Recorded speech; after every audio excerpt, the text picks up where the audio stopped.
कुछ दिनों पहले मऊरानीपुर के पास गैराहा का देवगृह देखा था।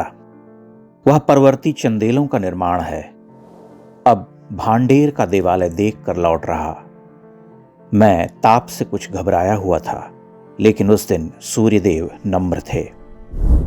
झांसी से भांडेर 1 घंटे की दूरी पर है। एक रास्ता उनाव बालाजी से होकर जाता है, दूसरा चिरगांव से गुजरता है।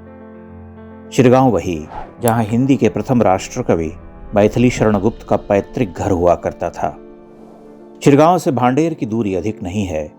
कस्बे से 5 किलोमीटर पहले ही भर्रोली गांव का रास्ता कटता है। बुंदेलखंड के बंजर पथरीले पहाड़ों के अवशेष उभरते हैं।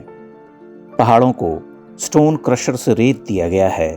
पर्वतों का ऐसा भौंडा और हिंसक मान मर्दन केवल भारत में ही संभव है।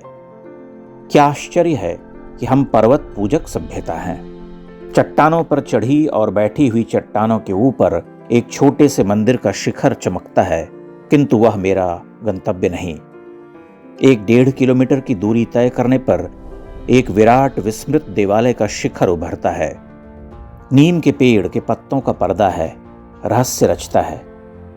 देवालय को देखते ही प्रथम दृष्टि में कह उठता हूं कि यह पुनर्निर्मित है।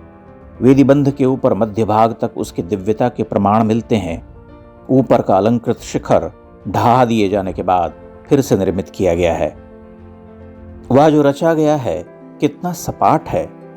वह हमारे पूर्वजों की रचना नहीं हो सकता। हमारे प्राचीन देवगृह समानुपातिक सौंदर्य निर्माण की विज्ञ परंपरा और सौष्ठव के प्रमाण हुआ करते थे। ऊपर शीर्ष को छूते हुए अलंकरण रूप बदलते थे, किंतु उनकी सूक्ष्मता या उत्कृष्टता कहीं कम नहीं पड़ती। आमलक और कलश को छूते हुए उनकी कलात्मक छटा अर्थवान हो उठती थी। देवालय एक पूर्ण पुरुष के रूप में प्रतिष्ठित हो जाता था।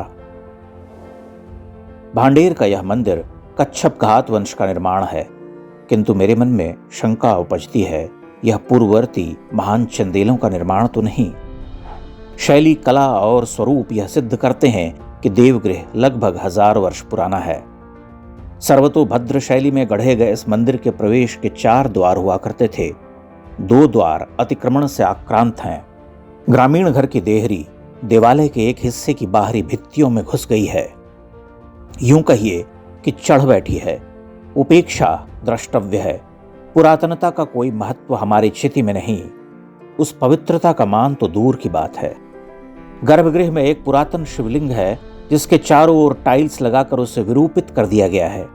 देवगृह को निकट से देखने पर यह स्पष्ट हो जाता है कि अपने मूल स्वरूप में यह असाधारण रहा होगा।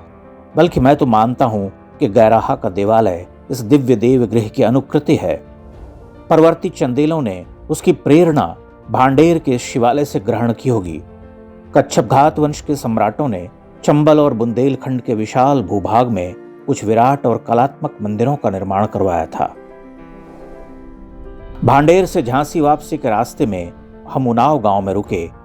वहां एक अत्यंत प्राचीन मंदिर के चिन्ह मिलते हैं। वह उस क्षेत्र में बालार्क मंदिर के नाम से प्रसिद्ध है। वर्तमान समय में जो मंदिर दीख पड़ता है, उसका निर्माण 16वीं-17वीं शती का है। भगवान सूर्य की प्राचीन प्रतिमा के आसपास राजपूताना मराठा शैली के प्राचीर और भवन बने हुए हैं।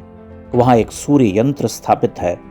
मंदिर में घी के 9 कूप हैं, जहां सदियों से संग्रहित घी रखा हुआ है और घी के संग्रहण की प्रक्रिया निर्बाध रूप से जारी है।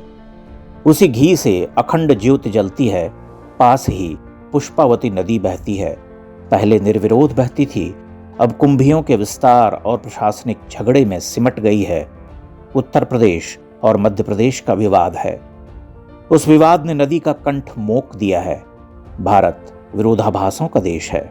सबसे आस्तिक आस्थावान लोग इसी देश में रहते हैं और प्राकृतिक संपदाओं, नदियों, पहाड़ों, दिव्य स्थलों का सर्वाधिक दूषण, दोहन भी हमने ही किया है। बड़ी निठुराई से किया है। कई बार तो ऐसा लगता है कि हमने नदियों को हलाक किया है, उन्हें रौंद डाला है। नदियों की दुरावस्था देखकर ऐसा प्रतीत होता है कि हमने संस्कृति का बलात्कार किया।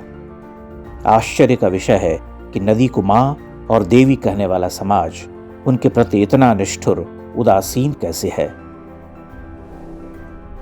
भांडेर और उनाव बालार्क मंदिर के अतिरिक्त इस क्षेत्र में कुछ प्राचीन देवगृह तीर्थ हैं जो समयाभाव में रह गए। भविष्य में उन देवालयों तक जाने का भी प्रयास रहेगा।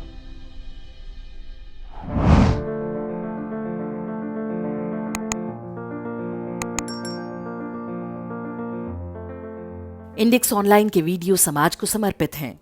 आप इनको डाउनलोड करके जैसे चाहे वैसे प्रयोग कर सकते हैं। चाहे तो आप हमारे टेलीग्राम चैनल से जुड़ सकते हैं। वहां सारे नए पुराने वीडियो आपको मिल जाएंगे। हमारे सोशल मीडिया लिंक हर वीडियो के डिस्क्रिप्शन में होते हैं। हमारा एकमात्र उद्देश्य हिंदू समाज को जागृत और एकजुट करना है। इसमें सहभागी बने। धन्यवाद।